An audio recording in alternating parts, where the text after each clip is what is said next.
कमला खाइबा द्वारा अनेक लाभ मिलता है। तेबे कौन आपण जानते कि निकटरे होइतिबा एक रिसर्च रु जना पड़ी कि कमला रस पीवा द्वारा मध्य यह आम शरीर पाई बहुत हितकर होइଥାଏ। तेबे आसंतु जानिबा कमला रस पीवा द्वारा केउ केउ फायदा मिलता है। कमला रस रे थिबा एंटीऑक्सीडेंट बहुत फायदा देइଥାଏ।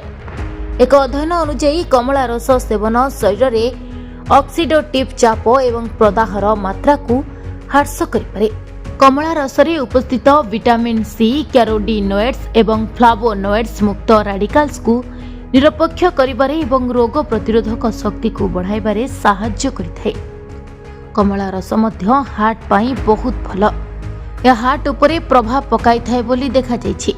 फूड साइंस एंड न्यूट्रिशन रो क्रिटिकल रिव्यूज रे प्रकाशित एक विश्लेषण रु जना पड़ी जे नियमित कमला रस पीवा द्वारा ब्लड लिपिड रे उन्नति आसीपारे। एथिरे थिबा फ्लावोनॉइड हेस्पेरिडिन रक्तवाही नळीर कार्य को उन्नत करिबा एवं किछि क्षेत्र रे रक्तचाप को सामान्य ह्रास करिबा सहित जड़ित। कमला रस रे मिलुथिबा फ्लावोनॉइड्स जेपरि कि हेस्पेरिडिन एवं नारिजेनिन मध्य मस्तिष्क पाई बहुत भल रही है, जहा ही अध्ययन रु जना पड़ी।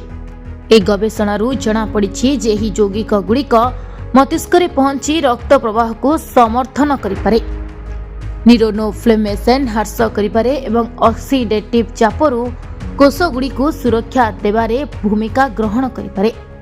कमला रसर उपकारिता सत्वे विशेषज्ञ माने एहाको मन इच्छा पीवा पाई मना करिथांती।